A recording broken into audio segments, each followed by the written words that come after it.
finally figured out how to master ADS sensitivity for linear. If you didn't get to see that video, here's a little example right here. My man's is really doing this in arena.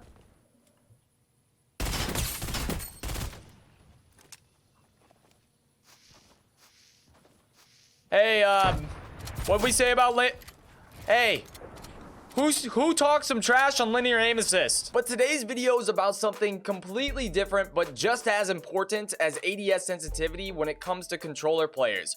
And that is our look sensitivity that basically controls our edits, our builds, our flick shots, shotgun shots, tracking with our SMGs. There are so many aspects that go into this. So guys, just like last video, I'll leave timestamps throughout.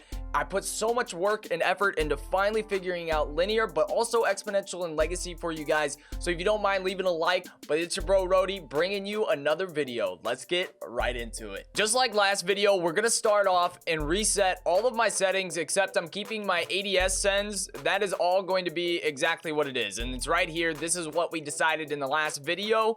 Worked best for me. And my look dampening time, I'm keeping at 0.05 seconds as well. But the first decision when getting your sensitivity right is you have to choose either linear, exponential, or legacy. You have to decide that before you go anywhere else, because that decision alone is going to really make a difference in these next coming decisions on what you're going to do with your sends. So for me, I choose linear, but we'll get into legacy and exponential later in this video. So first off, with linear, once you have that chosen, the next step is choosing your move stick dead zone and your look stick dead zone. In my opinion, the 24% and the 27%, that's really way too high. Your dead zone should be as low as you possibly can get them without experiencing stick drift. And what stick drift is basically when your character in the game moves without you touching your stick. So you want it to be, your dead zone ideally is the second you touch your stick to the left or you touch your stick to the right, whatever it may be, your character moves with that movement. If you feel like you're moving to the left and it takes too much time, or you're moving to the left without even touching your stick, you have your dead zone too high or too low. So what you want to do, and what I recommend, is moving your dead zone as far down as, you know, maybe 5%. But let's hop into the game here and I'll show you the difference. So once we're actually in a game or we're in creative or whatever, this is where you can start to feel that dead zone. And what I recommend is just moving around like you normally would. When you start off, like right now, my sensitivity is super low. So of course it's not going to feel exactly right how you want it. But this is the best way to start getting a feel on if your dead zone's right, or maybe like right now, I'm not touching my controller and my guy was just moving. So that tells me right away that I need to raise my move stick dead zone. I'm going to move it up to around 10% because right there, like my guy was moving without me touching my controller. That's a pretty good sign. And I'm going to move my look stick up to like 6%.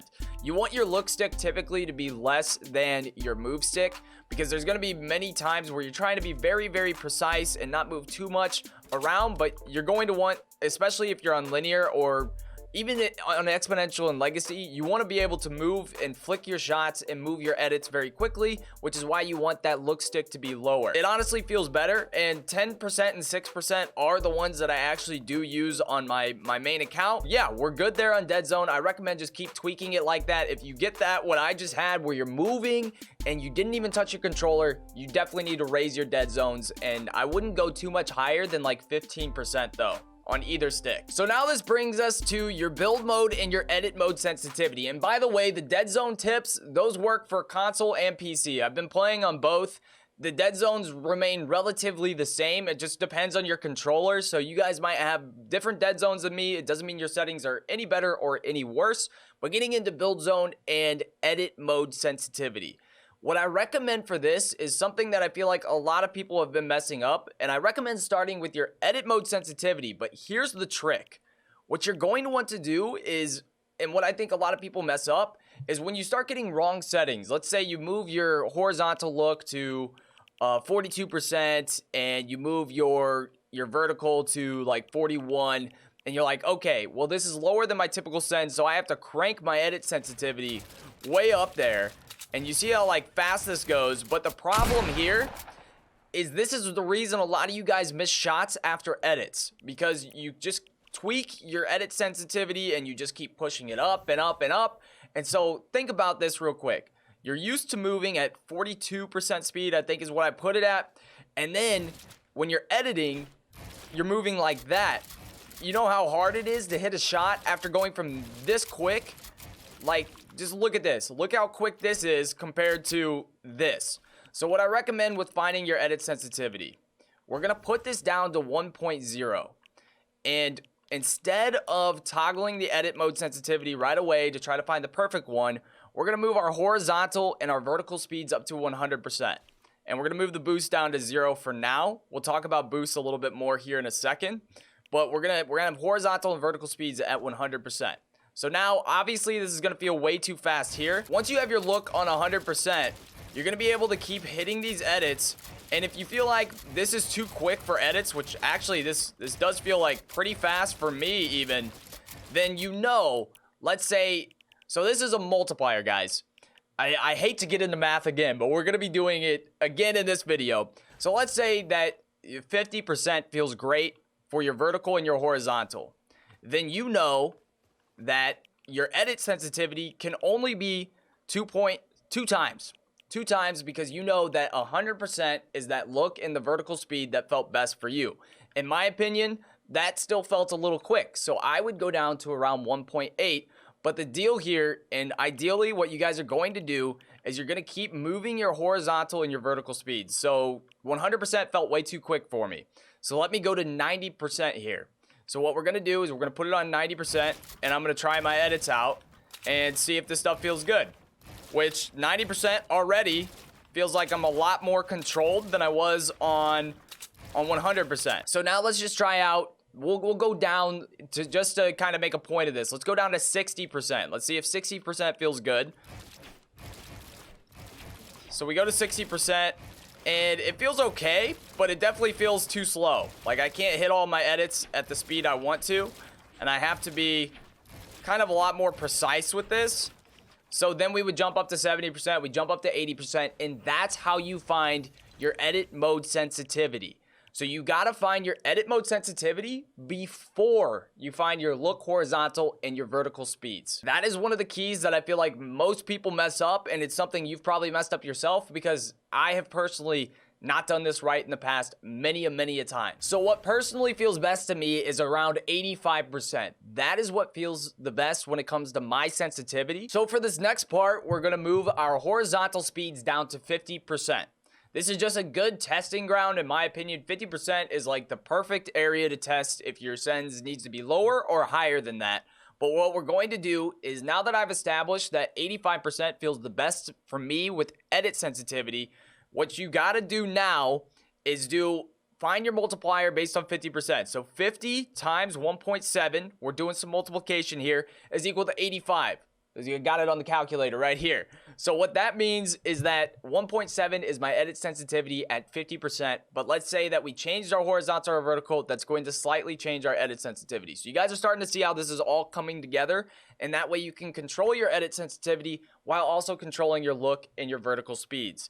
And so just for example's sake, we're going to move the build sensitivity is usually going to be pretty similar to your edit, but I like to have mine slightly above my edit sensitivity. So we'll put that at 1.8. So now we seem like we have a good handle of our edit sensitivity.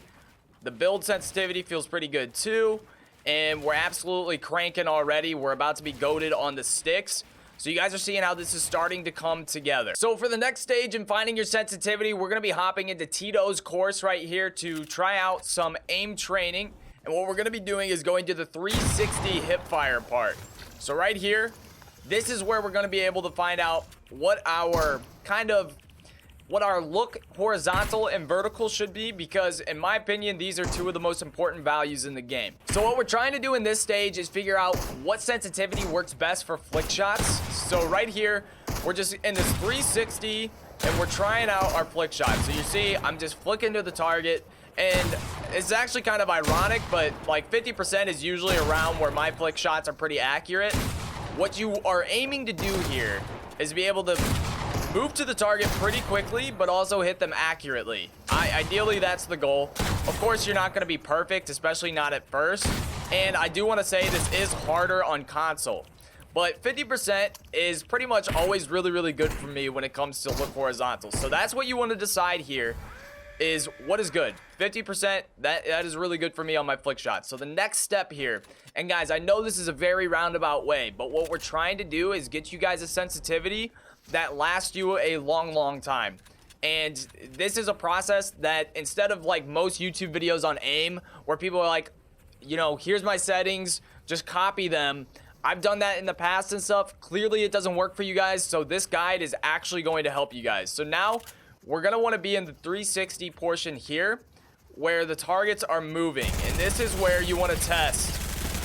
This is where you want to test your aim assist with your hipfire tracking. You don't get a lot of aim assist on linear when you're in here. Let me just show you guys exponential real quick. Exponential is going to be to where you can actually have a little bit higher of an X and Y, because I can actually track this a lot better on exponential. Like, you guys already see the difference there.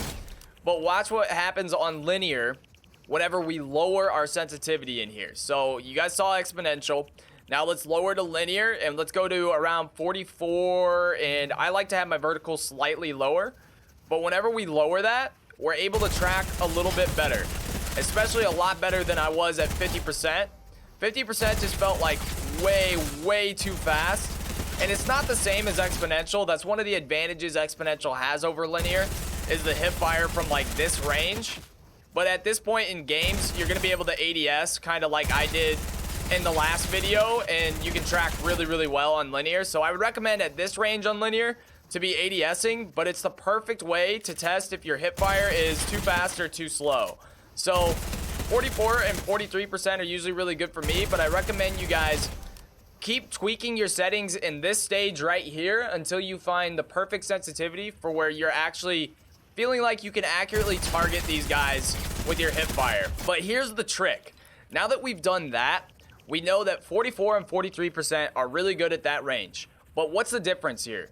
We found out that 50% was really good for my flick shots. So what we're gonna do here is we're gonna move the horizontal and the vertical boost up to 6%. That way, okay, really tough math again in this video. We got 44 plus 6, 50.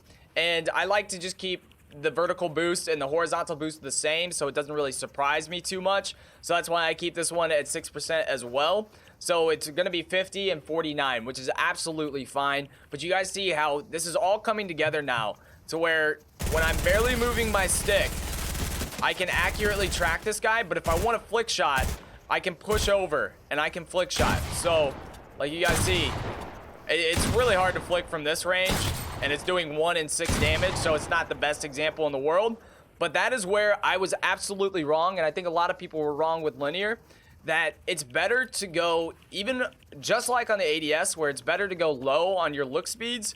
It's better to go low on your look speeds here with that little bit of boost, so that way you can still flick in box fights and stuff like that as well. So I kind of consider Legacy and Exponential to be really similar, since they have similar look curves.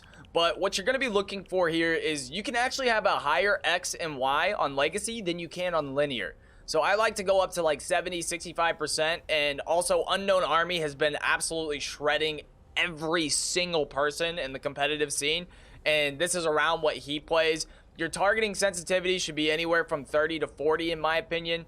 And then scope sensitivity, that's whatever feels good for you with snipers. Your building and edit mode sensitivity should also be relatively high. This is where you can get up to like 2 point something if you really want to. But with Legacy and all that, it's all about your aim and using your ADS, which is why I don't really like to use Legacy too much, because it just feels so much worse to me than linear whenever it comes to your builds and your edits. So it's kind of a trade-off, but obviously Legacy works for a lot of people. Now going back to Exponential, the only difference I would make with Exponential is I would just turn up my look speed, my horizontal, both vertical and horizontal speeds for ADS, and my look horizontal and vertical regular. Because with that lower curve on Exponential, you can afford to have a little bit higher of a sensitivity, where then you start off slow and you can still accurately hit the hip fire and all of that. To wrap everything up, here's my settings just to go over everything, all of them together. I did bump up my edit mode and my build mode sends after changing these down to 44 and 43. But guys, hope you enjoyed the video. I'm not concluding this. It's been too long already. See you guys in the next video.